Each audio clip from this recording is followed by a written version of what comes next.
This Steve Jones Show podcast is now loading. The Steve Jones Show podcast is presented by Sunbury Motor Company, Purdy Insurance, and Brewers Outlet.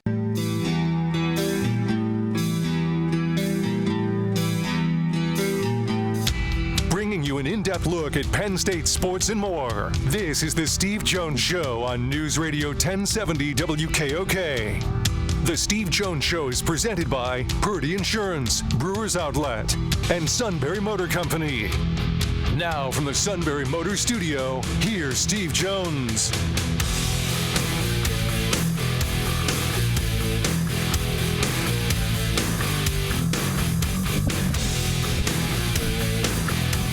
Great to be with you here in Los Angeles, Beverly Hills, as Penn State will play USC tonight at the Galen Center at 9 Eastern Time. We'll be on beginning at 8:30 tonight. Now, of course, 9 o'clock Eastern Time means 6 o'clock here. So that 8 or 9 mile trip from here to there at 4 in the afternoon in Los Angeles on a Tuesday may be a bit slow. This half hour brought to you by our good friends at Brewers Outlet, Reagan Street in Sunbury, the beverage supermarket. Imports, domestics, microbrews, the best selection of beer anywhere. Wine coolers, water, soft drinks, snacks. They roast their peanuts fresh and out every day. 6 great flavors of slushies and ready-to-drink cocktails, which include High Noon, Crown Royal, Jack Daniels, and the Pickle Bar, led by the Barrels and the Dills, indeed second to none. And let's see, what's today, the 12th? So 10 days I'm in Minneapolis. Speaking of which, boys and girls, the outstanding Neal Coolong, sir, welcome. I'm actually today further west than you. The right time of the year to come to Minneapolis, let me tell you. I think it might crack single digits by then. I'm anxious because right now here it's 57 and they're telling me it's chilly. Yeah, it's chilly. Chilly's a good word. Yeah, sure. Sure. So Neal, now we get to, for you, what's a really fun time of the year. The Steelers will draft 21. I mean, we can talk about the Super Bowl, but I think it's everybody's been talking about it left and right. The Steelers draft 21, which, again, puts them in that no man's land at the mercy of what others in front of them pick. What kind of precarious position actually is that to pick? And it's not just 21 this round, it's 21 every round. Yeah, the thing is, I went over my post-Super Bowl analysis was really, how did the Eagles get all of these players? They had a rough year, draft a little bit higher this past year than they usually have, but their drafting is a byproduct of every other move that they make, and those moves are a byproduct of their draft. So it really is, you kind of need the presence of everything, but the Steelers are a good example of being the opposite of that. And we talked about this, the Najee Harris draft. They had a roster that was way worse than the 22nd overall pick. Right. And they were in the unenvious situation where they needed to draft starters with their first 3 picks. And you had a good idea what those positions were going to be. So they really didn't have a whole lot of flexibility. They couldn't go out and get what they needed. The Eagles, on the other hand, are a team that's drafting late, but they can draft. I hate the cliche best player available. Mm-hmm. I won't use that, but they can draft players that other teams in the league aren't going to view as 3-down starters, as foundation guys, which is what they need to draft in the first round to continue to tread water.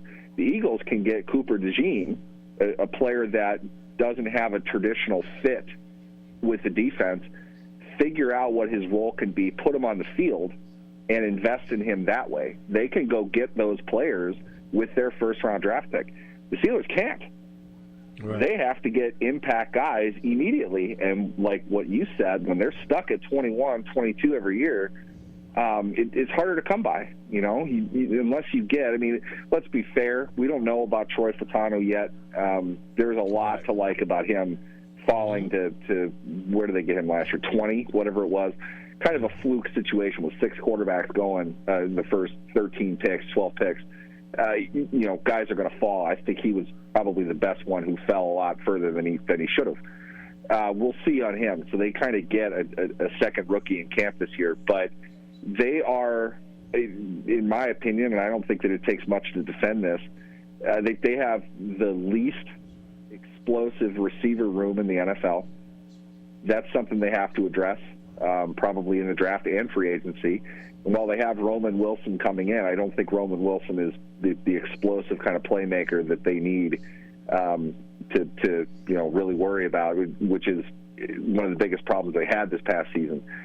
Lack of playmaking ability at the receiver position, short of George Pickens.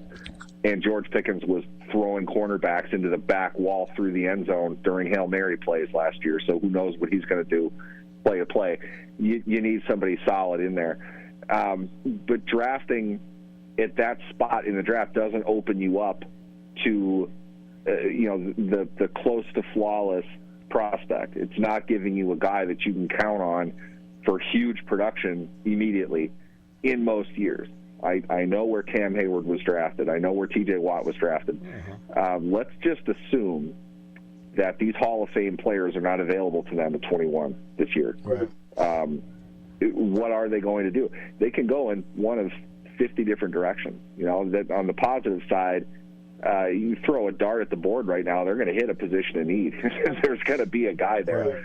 So I think they can keep an open mind and let the draft kind of come to them, but they need to hit on more than just the first-round pick. Like you said, they're drafting 21 in every round. This needs to be their attitude in every round, and that's after, I think, a pretty aggressive free agency period. They're going to have to kind of, take the governor off here and race a bit against everybody else. They're going to have to spend some money. And all of that really kind of starts with the quarterback position, which, ironically, is the one position they just shouldn't address in the first round. Not because they need it, but because there's not going to be anybody there who's worth it. They've gone down that path. That didn't work out so well for them. So it's tough. This is going to have to be another very strong draft for them to continue to build a foundation that hasn't quite taken root yet for a team that is in pretty desperate need on both sides of the ball. Yeah, I mean, they're in that spot, good enough to get to a playoff, not good enough to advance, not high enough to draft to change the team. And this is one of the weaker quarterback drafts in terms of its depth that we've seen in a while. Yeah, if they're looking, I mean, you thought Kenny Pickett was bad. I don't think. I think there are 2 quarterbacks that will go in the first round. I don't think that there will be many in the scouting departments of both of those teams that are going to be really excited about the guy that they took. And they are, without question, the 2 best quarterback prospects in this draft. If you are feeling lucky and you are okay rolling the dice in the 3rd round, I think there are a lot of guys that we could see 3 or 4 quarterbacks go in the 3rd round. A couple of them probably overdrafted a little bit. That seems, if you want to call this a strength, that seems to be where the strength as far as the quarterback position goes in this draft. It also makes sense. You had 6 that went the first 12 picks last year, and every year we say next year is a great quarterback draft, but there are definitely names in the next one that suggest 3 of the first 4 picks are probably going to be quarterbacks. So I think teams are probably going to avoid that position, addressing that position as far as a starting caliber, a starting project goes. But because of that, I feel like the Steelers probably are going to be looking round 2, round 3 for a quarterback that a lot of people aren't going to like very much. So my thing really is I don't know how they could get out of this year without one, for the same reasons that they were set up in the past. They had called Russell Wilson a 1-year rental because you only gave him a 1-year contract. You only had 1 year of Justin Fields. So you set up this same scenario that they had in 2024 for 2025. And unless they find If they're going to give Russell Wilson a multi-year deal, which wouldn't surprise me, I would be a bit surprised if they gave a multi-year deal to Justin Fields, but that's a possibility as well. If they don't do those things or don't get those players, they're looking at the same thing again for 2026. Who's the answer?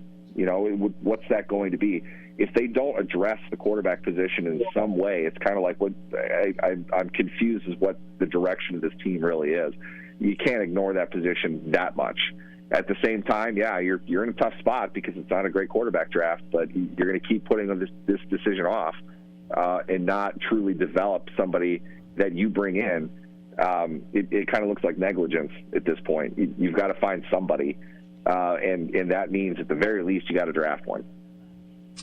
Let me throw out a name to you, because Jack Ham and I were talking about the Steelers at quarterback.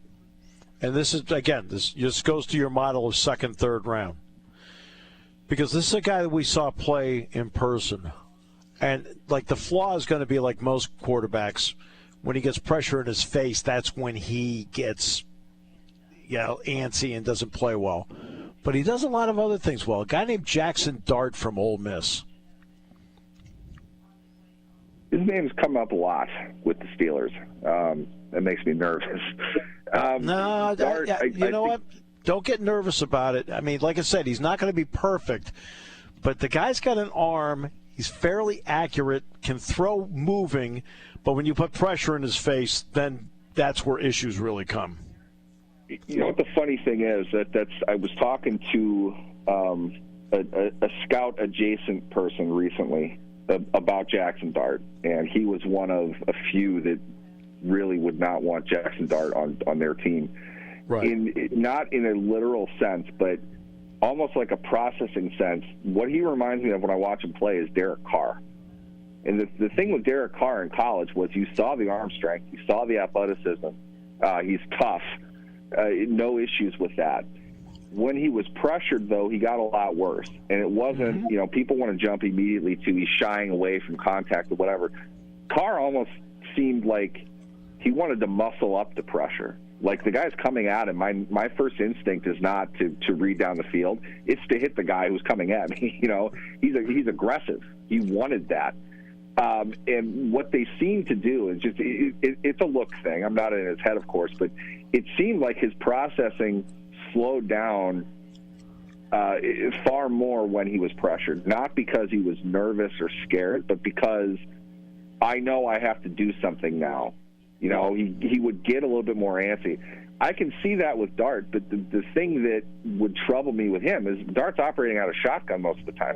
Yes. When he's under center, he's got to take care of his feet before the pressure gets there. Mm-hmm. Is he going to be able to transition where that's a natural movement for him to drop back, then feel the pressure and still deliver the ball down the field? How many reps can he get to fix that kind of an issue? But that said, he's going to be a second-round pick because, like you said, dude's got a cannon. He can throw. You have to like that. It's a question of setting him up in such a way that he can be successful with the current mechanics that he has. That's a lot of things that you got to put around him. You're probably running shorter routes, which is not ideal for the arm talent that he has. You want to be able to expand that, but he's going to have to. That's going to be a two-a-day footwork thing for 2 years for him. There's a lot that he has to learn with that, and he's going to have to do it without live action, most likely. So, not against it. Wouldn't surprise me. Just I'm hearing enough chatter about him connected with the Steelers. It wouldn't surprise me. But maybe that's just, the Steelers are a quarterback-hungry team, and this guy's got NFL starter-level arm talent. I could see that happening. And the other part, too, is the criticism will be he's a system quarterback. And we've seen guys like that taken in the NFL and system quarterbacks that didn't work out. But that's where they are. Are there any lessons? Like, this is a copycat league. Are there lessons the Steelers can take on how the Eagles have been built? Overall, I alluded to this earlier. I think what a team has to really get their arms around is it's contrary to popular opinion.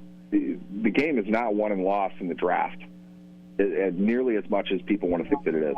That's one component. It's won and lost in free agency. Yes. It's won and lost in undrafted free agency. Yep. It's won and lost in your financial due diligence. There are commonalities in all of these things, but I don't think that there is one golden rule to everything. You have to be good in every area. And I remember saying this about Tampa Bay when they won for that first year. They were huge in free agency. Go get Tom Brady. That makes up for a lot of things. I get it. But they drafted really well.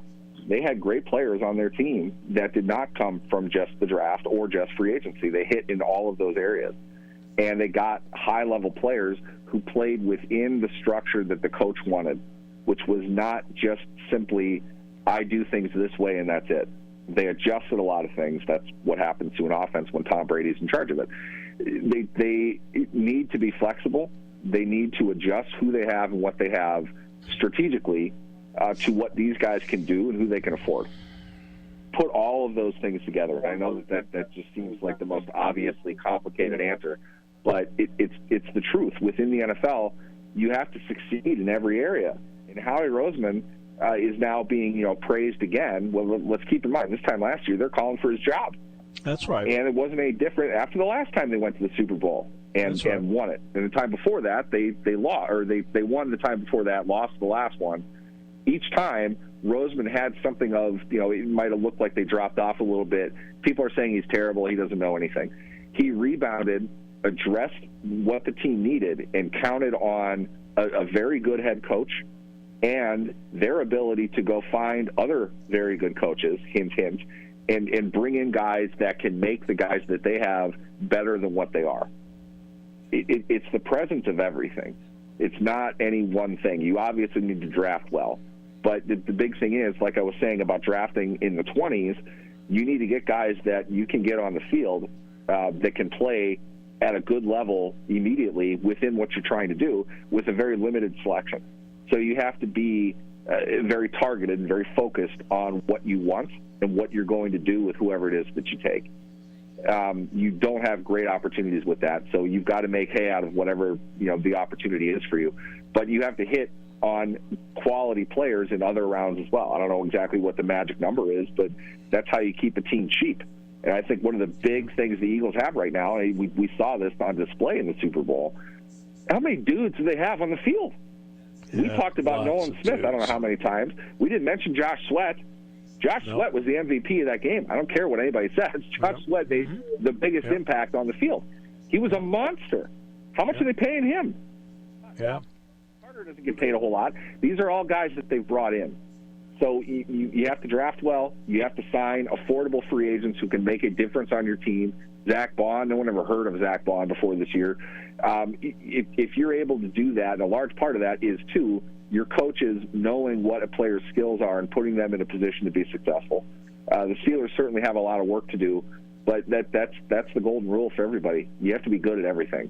I don't mean on the field. I mean off of it. You've got to know you have to have a philosophy that's flexible enough to accept there are only so many players on the market who are available, and we have to make hay with whatever it is that we have available and get the most out of guys all over.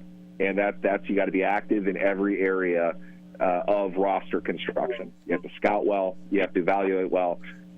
You've got to be a shrewd negotiator. You have to know how to be able to be a part of everything. And in my opinion, the Eagles are as good as they are, as consistently as they are right now, because they do that. And the Steelers ignore half the operation and are continuing to try to fit things into the box that they've constructed. Look, the NFL is a 12-month deal now. Anytime you cut off one piece to spite your face, you have a big problem. And I feel like the Steelers have been half-hearted in a couple of areas because I've been going by an antiquated model. Is that a fair statement? I would say at this point there is no way they could defend themselves from that accusation.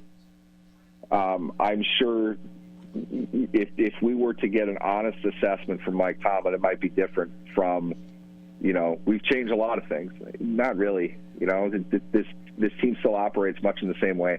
You have a different offensive coordinator with the run-first priority with a team that can't run. You have a huge capital investment into your offensive line to block the same way strategically as you have done that had not worked with the previous guys that they have, and doesn't seem to work all that well with the ones you do have. Your mentality on the quarterback position, to put it mildly, hasn't worked. You've had the lesser quarterback in pretty much all of your last 60 games. Yeah. To not have an advantage in any of these areas and to continue to face the same problem every single year, you can't tell me with a straight face you've changed valuable components of the entire process. You haven't. If that's how you coach and they're paying you to coach, then okay, maybe the problem isn't Tomlin, the problem is Art Rooney.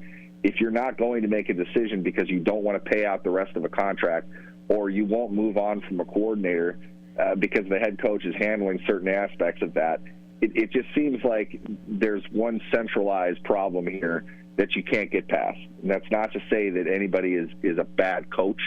It's more the direction here is not working. Look how much Nick Sirianni changed. He's going to get another coordinator. Kellen Moore got hired by the Saints today. He wins the Super Bowl. He loses a coordinator. The Steelers keep their coordinators pretty much after every mediocre season. Maybe there's a reason to that. Vic Fangio was on the open market. I don't think anybody would argue Vic Fangio is one of the best defensive coaches the game has seen in the last 30 years. He was available. He could have been signed. They're not willing to make those moves. So bringing in coaches to continue to do the things that they've been doing, they're going to continue to get the results that they're getting. And I don't see, after the generously calling it a 4-year slide that they've been on instead of 5, we've been talking about the same thing every offseason. It's because they don't change enough of what they're doing. And the changes they make seem like they're too little too late. Never too little too late with you, my friend. Thank you so much. Appreciate it. Absolutely. Thanks for having me, guys. Neal Coolong brought to you in this half hour by Brewers Outlet, Reagan Street in Sunbury, the beverage supermarket here on News Radio 1070 WKOK. There's something to be said about a sale with a handshake, a service technician who really knows what he's doing. They can explain it in English what the problem is.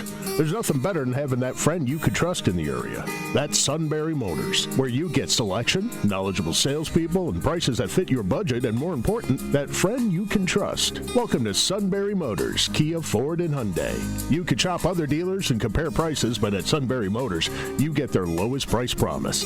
They research the current used vehicle market and guarantee their used car prices are the lowest. If you find a lower price, Sunbury Motors will beat it. 3 dealers all in one. See their full new and pre-owned inventory at sunburymotors.com. Pick out a vehicle you like and schedule your test drive online. Follow them on Facebook. Sunbury Motors Ford and Hyundai, North 4th Street, Sunbury, and Sunbury Motors Kia, routes 11 and 15 in Hummel's Wharf.